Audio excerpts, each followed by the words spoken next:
Anchor గా బుల్లితెర మీద సూపర్ క్రేజ్ తెచ్చుకున్న ప్రదీప్ ఆ ఇమేజ్ ని సిల్వర్ స్క్రీన్ పై వాడుకోవాలని హీరోగా మొదటి ప్రయత్నంగా 30 రోజుల్లో ప్రేమించడం ఎలా అనే సినిమా చేశాడు. అనూప్ సాంగ్స్ ఇచ్చిన జోష్ మున్నా డైరెక్షన్ ఆ సినిమా మాత్రం ప్రేక్షకులను అలరించింది. కమర్షియల్ గా కూడా అది వర్కౌట్ అయింది.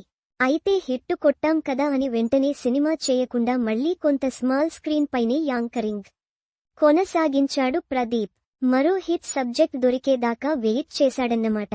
అలా ఫైనల్ గా మళ్లీ అక్కడ అమ్మాయి ఇక్కడ అబ్బాయి సినిమాతో రెండో అటెంప్ట్ చేశాడు. ఈ సినిమా ఫస్ట్ సినిమా అంత హిట్ కాకపోయినా జస్ట్ ఓకే అనిపించుకుంది. సినిమాను ఇంకాస్త బెటర్ గా తీసే ఛాన్స్ ఉన్న దర్శకులు కాస్త కన్ఫ్యూజ్ అయ్యారనిపిస్తుంది. ఈ సినిమాలో మరో స్పెషల్ అట్రాక్షన్ అదే బుల్లితెర మీద యాంకర్ గా చేస్తున్న దీపిక పిల్లి హీరోయిన్ గా నటించడమే. అక్కడ అమ్మాయి ఇక్కడ అబ్బాయి సినిమా రిజల్ట్ ప్రదీప్ ని సాటిస్ఫై చేసిందా లేదా అన్నది తెలియాల్సి ఉంది.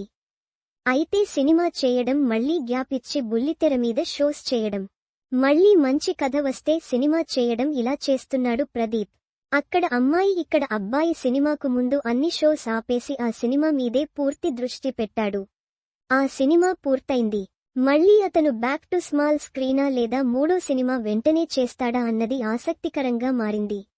సినిమాలు చేస్తూ అటు బుల్లితెర మీద షోస్ చేయడం కాస్త ఇబ్బందే కానీ రెండిటినీ ప్రదీప్ బ్యాలెన్స్ చేస్తున్నాడు. ఈసారి మూడో సినిమాకు మరీ లేట్ చేయకుండా ఉండాలని చూస్తున్నాడట.